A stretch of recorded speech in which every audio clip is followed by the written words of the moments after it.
formação e cultura da população brasileira. O nosso povo é formado por pessoas que vieram de diversas partes do mundo. E com isso temos uma mistura de diversas características físicas e também uma miscigenação cultural, com mistura de conhecimentos, costumes e crenças. E considerando nossas características físicas e culturais, vem a pergunta: como é o povo brasileiro?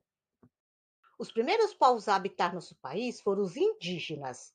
Na época da chegada dos portugueses, estima-se que havia de 5 a 8 milhões de indígenas, formando cerca de 1.400 povos que falavam cerca de 1.300 línguas. Apesar das diferenças culturais, os povos indígenas tinham muita coisa em comum, como a posse coletiva da terra e sua interação com a natureza. Mas com a colonização portuguesa, no século XVI, uma imensa parcela da população indígena foi dizimada. Suas terras foram tiradas deles, foram submetidos ao trabalho escravo e muitos morreram por doenças ou luta pelas posses das terras. Atualmente, existem cerca de 900 mil indígenas. Destes, cerca de 60% vivem em áreas protegidas, as terras indígenas, onde as tribos podem viver de acordo com seus costumes e tradições, e o restante vive em áreas urbanas ou em áreas isoladas. A Fundação Nacional do Índio, a FUNAI, tem equipes destinadas a localizar essas populações indígenas isoladas e demarcar suas terras, para garantir que o modo de vida desses povos não seja afetado.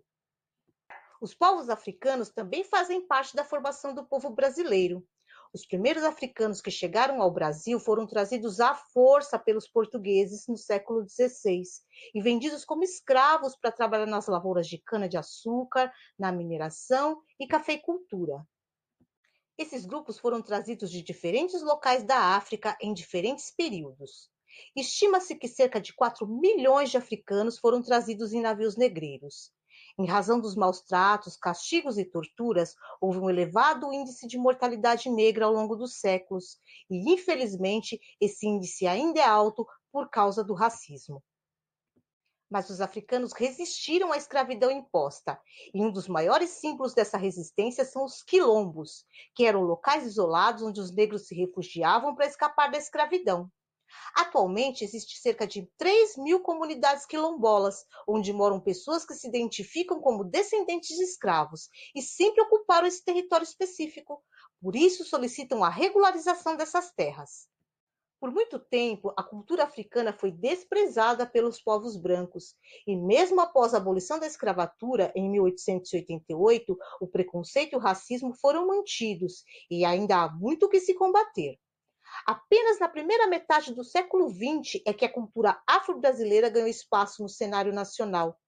No censo de 2010, foi a primeira vez que a população negra, composta por negros e pardos, ultrapassou a raça branca nesse tipo de pesquisa. Isso aconteceu porque, por um lado, houve um maior número de nascimentos entre a parcela da população negra, e, por outro, aumentou a quantidade de pessoas que passaram a ter orgulho de se declararem afro-brasileiros.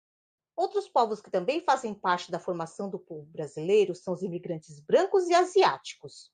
Os primeiros brancos a chegarem ao Brasil no século XVI foram os portugueses, dando início à colonização.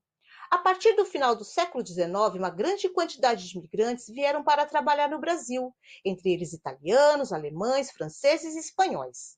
Da Ásia vieram japoneses, chineses e árabes. Esses imigrantes trouxeram as tradições, hábitos e costumes de seus países de origem, que foram incorporados à cultura brasileira, o que contribuiu para uma formação cultural ainda mais diversificada.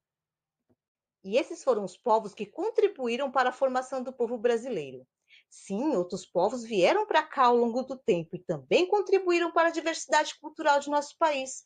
E vamos falar sobre eles em outros momentos. Mas por hora ficamos por aqui. Espero ver você em breve. Um grande beijo e até a próxima!